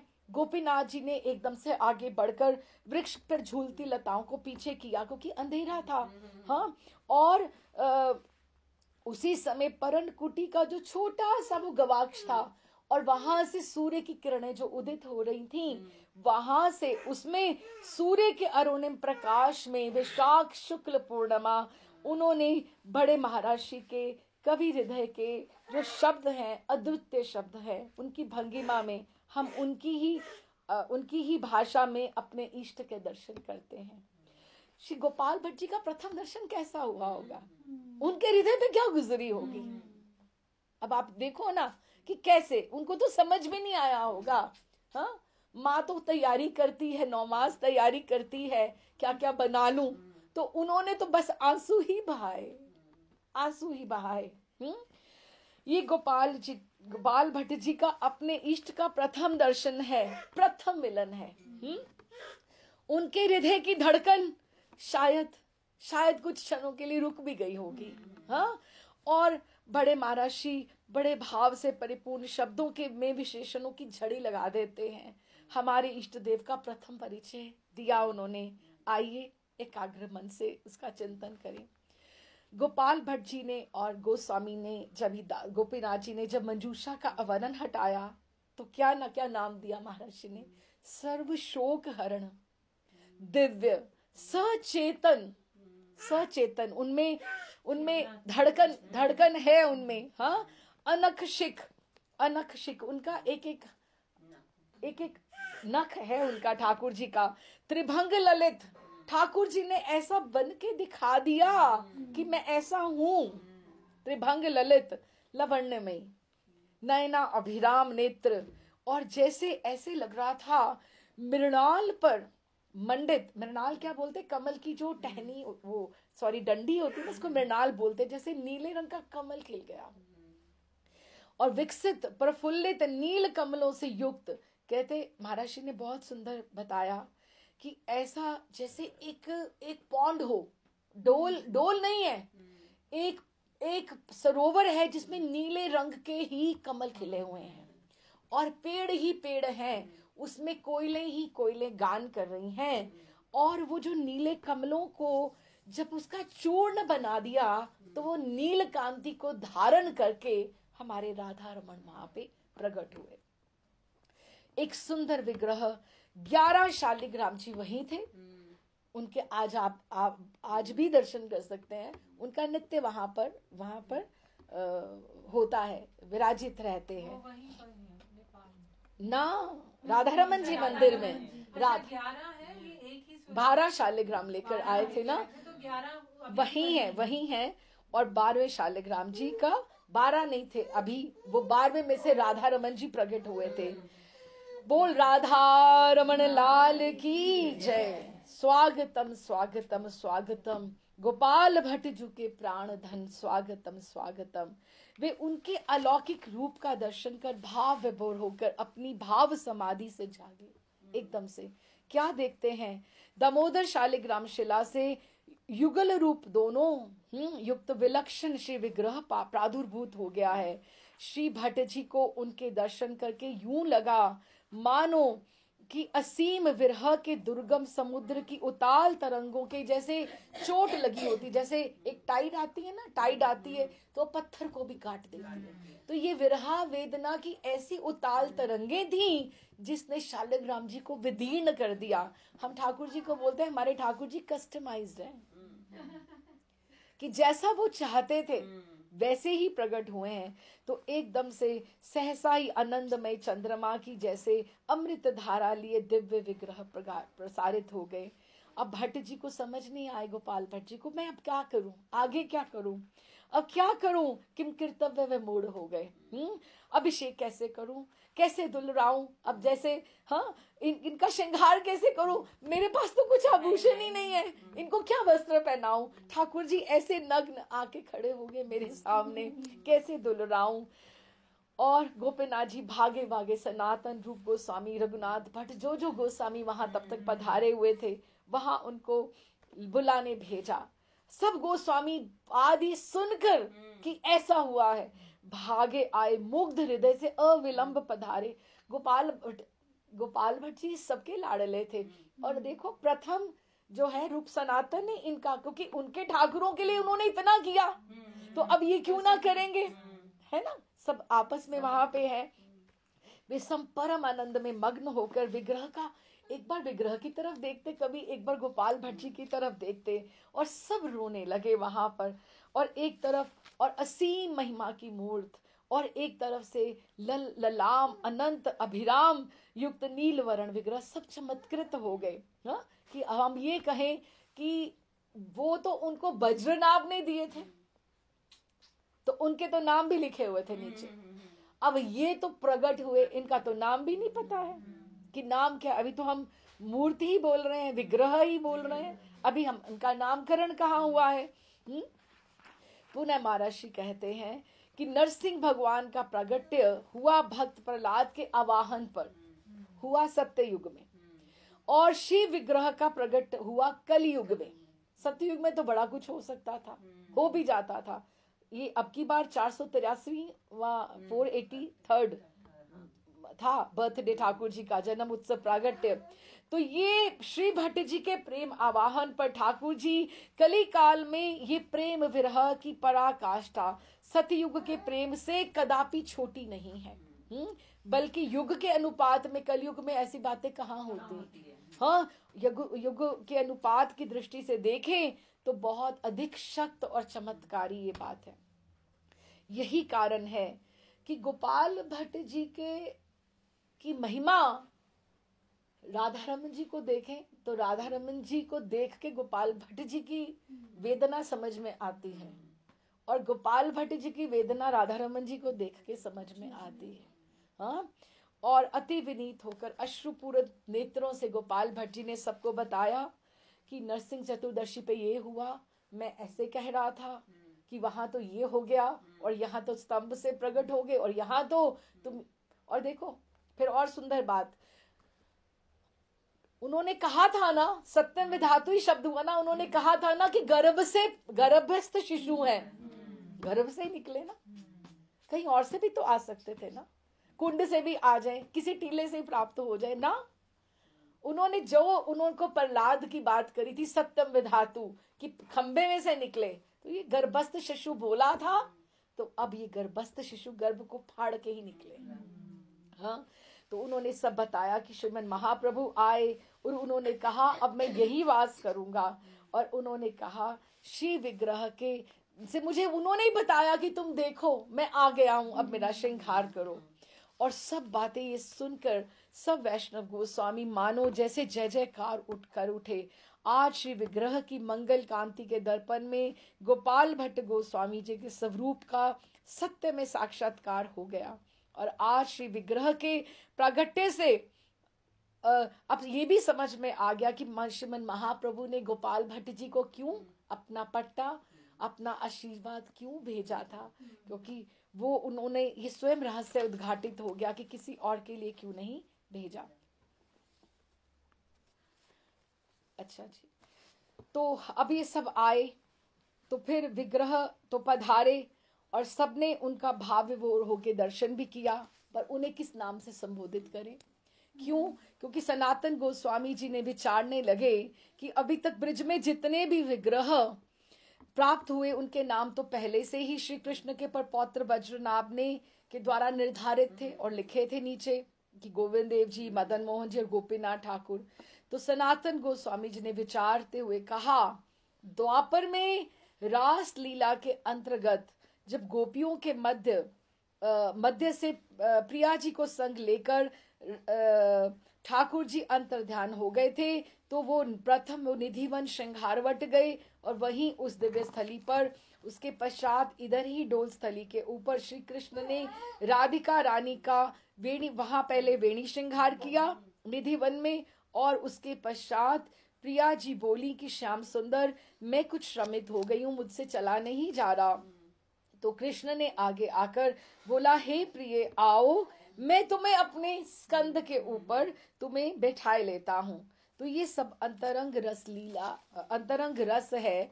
तो उन्होंने जब ही बिठाए लेता हूं, तो उन्होंने जब ऐसे कहा तो उन्होंने वही तभी ठाकुर जी, जब प्रिया जी बैठने लगी तो ठाकुर जी उसी समय अंतर्ध्यान हो गए। वही डोल स्थान वही जो डोल स्थान था, यहीं पर थोड़ी दूर कुछ देर वो इकट्ठे चले। फिर प्रिया जी के श्रमित होने से जैसे ही ठाकुर जी ने उनको कहा प्रिय आओ तुम मेरे स्कंद पर विराजो, तो उनकी इच्छा से, प्रिया जी की इच्छा से ही ठाकुर जी इंतर ध्यान हो गए। वो क्यों हुए, कैसा हुआ, वो भी सब बहुत कथाएं हैं, उधर नहीं जाएंगे हम। लेकिन अगर इसी पक्ष को हम समझने चलें कि प्रिया जी की इच्छा से ठाकुर जी के अंतर्हित होने में कैसे छिपी थी, तो हम इस मूल विषय से हट जाएंगे। तो ठाकुर जी को अपने समीप ना पाकर प्रिया जी का हृदय विरह आरती युक्त आर्तनाद, ये रोने वाली ही स्थली है, आर्तनाद कर उठा और वो विकलता में पुकार उठी, हे रमण हे प्रेष्ठ क्वासी क्वासी महाभुज, कि आप, उन्होंने ये नाम दिया हे रमण, कि आपको तो राधा में रमना ही अच्छा लगता है, हे प्रेष्ठ ये आप इतने बड़े हो, क्वासी क्वासी महाभुज, कि आप कहाँ हो, बलशाली सुंदर भुजाओं वाले, कि आप तो मुझे उठाने लगे थे, कि एकदम से आपको तो राधा को छोड़ के रमन जिसके साथ करते हो आप कहाँ चले गए। तो भावार्थ से प्रिया जी ने ये जब ये कहा कि मेरे साथ आपको रमना ही अच्छा लगता है, कि हे सर्वश्रेष्ठ नायक आप कहाँ हो, हे वीर धीर नायक, श्रृंगार रस से युक्त होकर ये महाबलिष्ठ भुजाओं से युक्त, हे रमण आप कहाँ हो। उस स्थिति से अर्थात द्वापर से वर्तमान की कड़ी को समन्वय बिठाते हुए, कि तब बिठाते हुए सनातन गोस्वामी जी बोले यहाँ पे ये नाम ठाकुर जी को सबसे पहले राधा रानी ने दिया था, ये अंतरंग नाम है रमण। प्रथम बार श्री राधा रानी ने यही इसी नाम से श्री कृष्ण के लिए प्रयोग किया था। तो अर्थात रमण, जिस राधा में ये रमण है, अर्थात ऐसे राधा, ऐसे रमण, राधा रमण, बोल राधा रमण लाल की जय। तो देखिए ठाकुर द्वापर में इसी स्थान पर अंतर्हित हुए थे, आज यही प्रकट हुए हैं, इसलिए इस विग्रह का नाम होगा राधा रमन। सबने एक कंठ से, एक आवाज से सबने अनुमोदन किया, समर्थन किया। फिर सब लोग गा उठे, धन्य धन्य गोपाल भट्ट है नूतन नंद, ये नए नंद हुए, इनके बालक हुआ है, ये नए नए नंद बाबा हुए हैं। राधा रमन लाल नंदन घर घर आनंद, और कितना 56 भोग और कितना अभिषेक। अर्थात धन्य श्री गोपाल भट्ट जी हैं जो आज के युग के नूतन नंद बाबा हैं। और जिस तरह श्री नंद महाराज की वृद्धावस्था में पुत्र की प्राप्ति हुई थी, उसी तरह गोपाल भट्ट जी के यहाँ तद अवस्था में ही पुत्र का प्रादुर्भाव हुआ है। जिस तरह से सब जगह आनंद उस समय छा गया था जन्माष्टमी पे, और उस तरह से आनंद वृंदावन में सब बरस रहा है। सब लोग गाने लगे, जय प्राण धन राधा रमन श्री गोपाल भट्ट झुके लाडले, जय श्याम सुंदर अधर मुरली बजत तानन आड़िले। तो इस तरह से ठाकुर जी का नामकरण हुआ और बहुत सुंदर। फिर आगे हम थोड़ा सा संक्षेप में ही आगे जाएं, क्योंकि मेन हमने प्रागट्य राधा रमन जी का कर लिया। उसके पश्चात जो गोपीनाथ जी हैं, गोपीनाथ जी को, इन लोगों को दोनों को बहुत ये बात आती रही कि हम वृद्ध हो रहे हैं, कि आप गोपीनाथ जी सेवा का भार इसको कौन संभालेगा, सेवा का भार इसका कौन संभालेगा। तो गोपीनाथ जी तो बोले कि मैं तो अपना जीवन आपको अर्पण कर चुका हूँ। तो उनको फिर ऐसी भीतर से प्रेरणा होगी कि समय आने पर कुछ ना कुछ इसका समाधान अवश्य निकलेगा। तो उनको फिर एक दिन बहुत सुबह एक नव दंपति आते हैं उनके पास, वहीं डोल स्थान के ऊपर आते हैं, और जिनका नाम दामोदर होता है। तो जब ही गोपीनाथ जी ने दरवाजा खोला तो उन्होंने उनको पाया दामोदर और उनकी पत्नी सुदामिनी। तो उन्होंने उनको प्रणाम किया कि मैं बहुत छोटा था जब आप मुझे छोड़ के वृंदावन आ गए थे, मैं आपका छोटा भाई हूँ, मुझे विवाह की वेदी पर ये आदेश हुआ है कि आप बिना विलंब किए आप वृंदावन जाओ, आपकी किसी शुभ कार्य के लिए वहां पर प्रतीक्षा हो रही है। तो उन्होंने जब देखा, अब गोपीनाथ जी की स्थिति, अब मैं पढ़ना प्रारंभ करूं तो बहुत आगे तक जाएगा। गोपीनाथ जी की क्या स्थिति कि हम दोनों इस भाव में थे कि कैसे होगा, क्या होगा, लेकिन ठाकुर जी ने अपने आप समाधान सोचा हुआ था ना। तो उन्होंने उन्होंने उन्होंने इतना आंसू अपना छिपाते हुए कि दामोदर तुम आ गए, हमारी सब बातों का समाधान हमें मिल गया। अपनी पत्नी के साथ आए, फिर उन्होंने आओ मेरे गुरुदेव को तुम भी आश्रय लो, गोपाल भट्ट जी को प्रणाम किया, उनको सब समझाया। फिर रूप गोस्वामी पाद, सनातन गोस्वामी पाद, सबको बताया गया और उनको उन्होंने समझाया कि अगर तुम यहाँ से दीक्षा लेते हो तो तुम्हारे वंशजों से ही आगे राधा रमन जी की सेवा चलेगी। ग्रस्त, तुम्हारा ग्रस्त कोई सामान्य ग्रस्त नहीं होगा।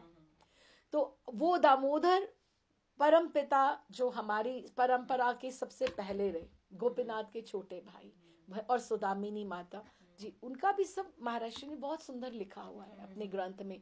लेकिन फिर ये जो 16 सब परिवार हुए जो आज हम देखते हैं, हमारे महर्षि भी एक परिवार है कि जैसे अब शाखाएं निकलती गई निकलती गई निकलती गई। और जो गोपाल भट्ट जी ने उस समय जो अग्नि जो प्रज्वलित करी, पहली बार ठाकुर जी के भोग के लिए उनको अन्नकूट किया गया, तिल अर्पण किए गए। अभी भी जन्माष्टमी पे जो अभिषेक, जैसे हमारे यहाँ राधा रमन जी का 12 बजे दोपहर को होता है, राधा रमन जी के भी उस समय भी प्रागट्य उत्सव पे भी और जन्माष्टमी भी है ना, दोनों टाइम पे वहीं पर होता है। तो उन्होंने बहुत सुंदर वहां पे जो अग्नि प्रज्वलित करी, कुआं है वहां पर, वो मंत्रों से पूरित, वहीं का जल वहां पे मंदिर की रसोई में बाहर से सिर्फ ड्राई फ्रूट या दूध के अतिरिक्त या फ्रूट के अलावा अंदर भीतर कुछ नहीं जाता है। ठीक है, वही रसोई होती है। वो भी विशेष वंशज है जो रसोई में रसोई करते हैं, हर कोई नहीं कर सकता। और उन्होंने जो नियमावली बनाई थी, वो 16 घर जो गोस्वामी अभी इस समय है, सबकी जैसे जैसे अभी हमारे महर्षि की 2.5 वर्ष के बाद सेवा आ रही है, तो ऐसे करते करते करते करते इस तरह से सेवाएं सब बट गई हैं। लेकिन दामोदर ही सब एक ही परिवार है, सबके सब एक ही परिवार है। तो वो गोपाल भट्ट जी की समाधि के जो आप इर्द गिर्द अगर आप हम देखें तो एक परिवार, दूसरा परिवार, तीसरा परिवार, उनकी समाधियों के भी आपको दर्शन मिल जाएंगे। तो ऐसे ही परंपरा चलती आ रही है और सबकी इस तरह से सेवा। और जब भी सेवा आती है, सबके जो शिष्य हैं अच्छे से अच्छा राधा रमन जी को लाड़ लड़ाने का प्रयास करते हैं। तो फिर ये मंदिर, फिर ये पहले तो रसोई में ही मंदिर बना रसोई में ही मंदिर बना। फिर धीरे धीरे ठाकुर जी का जिस तरह से जयपुर नरेश राजा महाराजा मान सिंह ने पहले वो मंदिर बनाया, वो रूप दिया। इस मंदिर में गौड़िए, ये बहुत सुंदर राधा रमन जो ठाकुर जी इसमें जो विराजमान है। अब इनमें इनके साथ जो गादी सेवा है, जैसे बिहारी जी में और राधा वल्लभियों में है गादी सेवा है। शालग राम जी के साथ गोमती चक्र की सेवा का विधान है। तो गोमती चक्र का भी मैं आपको दर्शन कराती हूँ कि कैसे होते हैं। तो या तो गादी सेवा में गोमती चक्र शालग राम जी के साथ होता है, या राधा रानी का नाम लिखा जाता है अंकित करके, तो वही घट में रखा जाता है। उसी का राधाष्टमी में जल परिवर्तन किया जाता है घट में, तो उसी को ही सारा श्रृंगार किया जाता है। हमारी जो प्रिया जी हैं वो ठाकुर जी की तरफ यूं बैठी हुई हैं इस तरह से घूंघट करके, तो ठाकुर जी को साध रही हैं कि कौन कौन से भक्तों का उद्धार करना है। तो ठाकुर जी अपनी करुणा प्रसन्न है, जब प्रिया देख रही हो तो ठाकुर जी बड़े प्रसन्न है ना, तभी दंतियां दिखाते हैं ना। तो जिन्होंने स्पर्श किया है ठाकुर की अनंत लीलाएं हैं गोस्वामी वृंद जो उनको। अच्छा, फिर उन्होंने ये भी कहा कि बाहर से कोई भी इसकी सेवा नहीं कर पाएगा, गोस्वामी संतान को ही ऑल्टर पे गर्भगृह में जाने का अधिकार है। ये वहीं से गोपाल भट्ट जी ने जो गृहस्थ का जो नियम बताए वही अभी तक चले आ रहे हैं, है ना। जो बेटी हो गोस्वामियों के, तो उसके पुत्र को जाने को या जमाता को अधिकार नहीं है, बेटी को उनको चुने का अधिकार नहीं है। So they are chosen people Thakur ji के, जिससे जिससे उन्होंने सेवा लेनी है। तो इस तरह से ये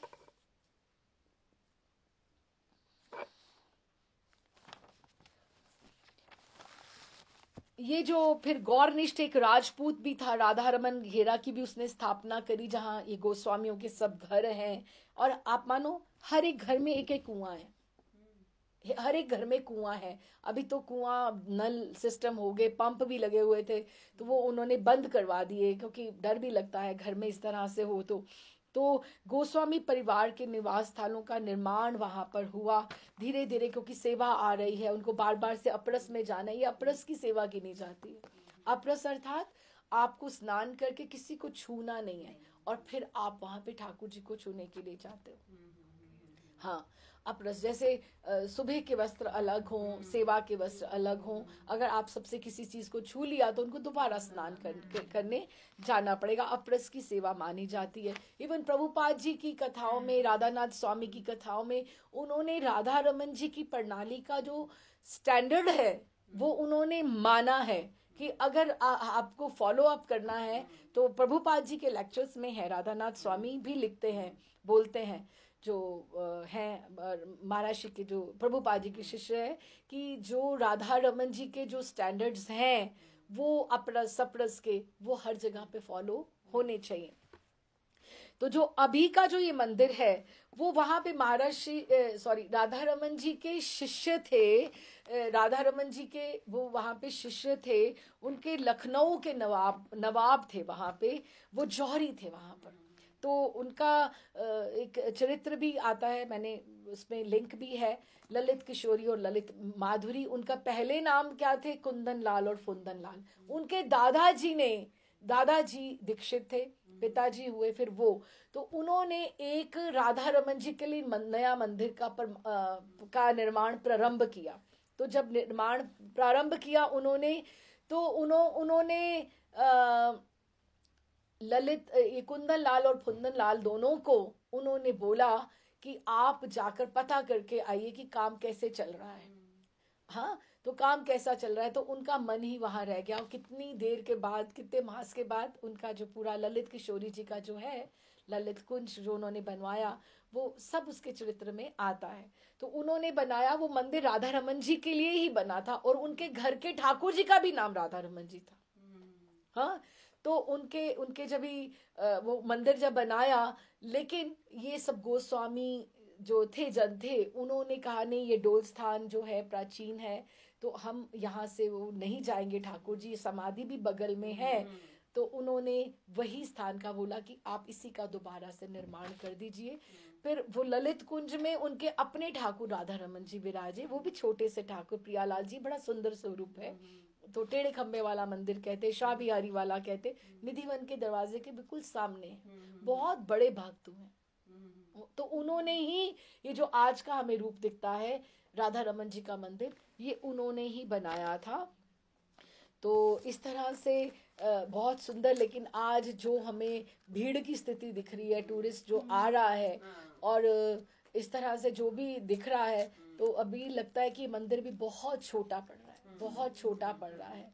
तो देखो अभी क्या व्यवस्थाएं हो, किस तरह से सब रहे। मुझे पता है मैंने बहुत सारी चीजें नहीं कवर करी। और ये जो हाँ, लेकिन ये है कि हमने ठाकुर जी का जो प्रागट्य है मेन, गोपाल भट्ट जी का किस तरह से हुआ, कि this is not a deity bought from the market और सम स्कल्प्टर मेड। और आप ठाकुर जी की नाभि भी आपको दर्शन होती है। ठाकुर जी को महाराष्ट्री तो यहाँ तक बताते हैं कि जब भी ठाकुर जी भोग लगाने जाते हैं, श्री भूति कृष्ण महाराज जी बताते थे कि जब भी भोग लगाने जाते हैं तो ये करघनी बेल्ट उतार के जाएंगे भोग लगाने। और ठाकुर जी को थोड़ा खाने की आदत नहीं है, रसोई में डाइनिंग टेबल उनका बना हुआ इधर, वहां जाते हैं, खूब बड़ा बड़ा भोग लगता है, वहां पे जाते हैं। जब वापस आएंगे तो करघनी बंद नहीं होती उनकी, पेट फूल जाता है ठाकुर जी का। हाँ, तो अभी जिस से लीला वो करे, ये तो गोस्वामी जी जिनको स्पर्श का अधिकार है। महर्षि हमारे ये साथ ही है जैसे पूरा एक कक्ष बना हुआ है, इधर शाइन कक्ष है, इधर डाइनिंग रूम है उनका, बीच में उनकी सभा लगती है ठाकुर जी का। और कहा जाए तो ठाकुर जी अखंड ब्रिजवासी तो है ही हैं, क्योंकि जब भी ये मुगलों का आक्रमण हुआ, क्योंकि छोटे होने करके गोपाल भट्ट जी की समाधि के में ही एक कुआं है जिसमें गोस्वामी गण जब उनको आवाज आती थी तो वो उनको पकड़ पकड़ के वहां पे रहते थे, अंदर भीतर भीतर छिपे रहते थे, फिर उनको बाहर ले आते थे कि ठाकुर जी छोड़कर वृंदावन कहीं नहीं गए, कि वहीं पर है। और रामदास बाबा नित्यानंद वंशज जो रहे हैं, बहुत बहुत बार ये अपने उनके संकीर्तन जो होते थे स्वयं स्फुरना होती थी उसकी, स्वयं वो गाया करते थे कि जैसे मीरा की नहीं भजन है कि कोई सोच के नहीं, कुछ ऐसे ही तो वो संकीर्तन करते थे, गौर होइले राधा रमन, गौर होइले राधा रमन। और गौर होइले राधा रमन अर्थात गौर महाप्रभु ने कहा था आप व्यवस्था रखो मैं आ रहा हूं, तो ये ठाकुर के वाक्य हैं, ये झूठे नहीं हो सकते। तो वो राधा रमन जी के रूप में गौर होइले राधा रमन। लेकिन शिष्य भूति कृष्ण महाराज जी जो पुंडरीक महाराज जी के पिताजी, वो उनका चित्र भी यहाँ पे है। तो वो कहा करते कि गौर हरि के रूप में राधा रानी भीतर, सॉरी कृष्ण गौर कांति बाहर और राधा रानी का भाव इतना प्रबल था, वो कितना उन्होंने विरहा वेदना सही और इन्होंने सब सहा, लेकिन उन्होंने कहा अब मैं वहां जगन्नाथ जी में लीन हुए, इधर राधा रमन जी के रूप में वो निकले, जैसे राधा रमन जी के रूप में प्रकट हुए। तो उन्होंने अभी ये कहा कि आप राधा रानी, आप अपनी कांति को, आप अपने भाव को मेरे में समाहित करो कि आप बीच में रहो, मैं कृष्ण कांति से वृंदावन में यहाँ पे रहता हूँ। और सब लोगों ने वहां पर जब भी इनका हुआ, सब लोग कहें कि ये ठाकुर जी जो तीनों के रूप है और इनका भी क्या लीलाएं हैं, कस्टमाइज तो हो गए कि जैसे मुखारबिंद ऐसा है और ये है। ये भी आपको थोड़ा सा बताऊं एक पंक्ति में कि ये जो है मदन मोहन जी के चरण जो है, मदन मोहन जी संबंध तत्व है और गोविंद देव जी अभिधेय तत्व है और ये जो है गोपीनाथ जी हैं वो प्रयोजन तत्व है। अब इन तीनों का भी अर्थ शायद आपको 2-4 साल 5 साल में समझ की कोशिश अगर आप करो तो फिर अब आपको समझ में आए कि ये इसका क्या है कि तीनों का सम्मिलित रूप राधा रमन जी हैं। और कहा जाता है कि अगर आप तीनों ठाकुरों के दर्शन करो एक दिन में, एक करौली में है, 2 जयपुर में है, तो आपको अश्वमेध का फल मिलता है। और महर्षि कहते थे बड़े महाराज जी कि आप राधा रमन जी की मंगला करके जाओ और आप तीनों के दर्शन करके आके फिर आप राधा रमन जी की शयनार्थी करो तो इसका कितना फल है। तो ऐसा बड़े महर्षि, और भी बहुत सारी बातें हैं लेकिन हम समय को बेसिक जो हमने ये कहा। अब आप क्वेश्चंस अब अपने लीजिएगा, 1 सेकेंड। रमन मंदिर में सामने 2 वो हैं जिनकी हम परिक्रमा करते हैं, ओ थामड़े, हाँ वो क्या वो है? तुलसी जी का स्थान है। तुलसी, हाँ इधर दोनों, भी और हाँ उधर। तुलसी जी का है, लेकिन अभी अब वहाँ पे एक जगह पे उन्होंने गिरिराज जी को स्थापित किया है। हाँ वही गिरिराज जी, क्योंकि गिरिराज उन्होंने जी, बोला था आप इसकी परिक्रमा हाँ करो। गिरिराज जी को स्थापित कर दिया, लेकिन थे वो दोनों तुलसी थामड़े ही थे, तुलसी थामड़े ही थे। वहाँ पे तुलसी जी विराज। तुलसी जी, और तुलसी जी का वो गमला वही थामड़ा ही उसको बोला जाता है। अच्छा। लेकिन वहाँ पे गिरिराज जी, और अभी हाल ही में, पहले नहीं होता था, सिर्फ गिरिराज जी की शिला ही थी वहां पर, हाँ। और कुछ नहीं था वहां पर। हाँ, लेकिन धीरे धीरे वो हमारी ही एक है वहीं की बड़ी अच्छी भक्ता है महाराज उसके राधा रमन जी के आश्रित, उसने धीरे धीरे श्रृंगार शुरू करना प्रारंभ किया, धीरे धीरे करता वो बंगला लेके आई। अभी वो लंदन में रहती हैं वहां पे, तो जब आती हैं तो करती हैं, तो फिर जब वो चली जाती तो कोई नहीं करता था। फिर धीरे धीरे और लोग आगे बढ़कर आए, अब धीरे धीरे वो और उनका श्रृंगार, क्योंकि वो उनकी परिक्रमा बोलते हैं। हाँ परिक्रमा, हाँ वहाँ पे ही दिए रखे जाते हैं। हाँ वो गिरिराज जी का ही वहाँ पर है। तो और कुछ आपने मधु पंडित कौन सी सखी? मंडली सखी। चंपकलता जी के युद्ध की हैं। हाँ चंपकलता की मंडली सखी। तो ये मंजरी भी तो सखी ही होती है ना? सखी होती, लेकिन मंजरी, सखी, सहचरी सब में थोड़ा थोड़ा भेद होता है। जैसे डेजिग्नेशन होता है ना, ये इंस्पेक्टर है, ये सब इंस्पेक्टर है, ये हवलदार है, इस तरह से। तो हम जैसे अपने शालिग्राम जी का श्रृंगार करते हैं तो उनपे मंजरी चढ़ सकती है? बिल्कुल चढ़ सकती, हाँ, बिल्कुल। कभी चढ़ाती हूँ। हाँ तो आप वैसे, हम पिछली बार क्लास में बात कर रहे थे कि जब भी आप मंजरी को आप करो तुलसी पत्र अर्पण करो, तो वैसे तो जो दीक्षित हैं उनको अपने गुरु मंत्र के से ही करके धो के पहुंच के चढ़ाना चाहिए। तो जो लोग नहीं दीक्षित है वो महामंत्र से करके कोई तो हम बोलते ही हैं जैसे हाँ भगवान का नाम वो दिखाना और कुछ क्वेश्चन, फिर मैं यहाँ विश्राम करूं। हाँ ठीक, राधे श्याम जी। बोल राधा रमन लाल की जय, बोल श्री गोपाल भट्ट गोस्वामी की जय।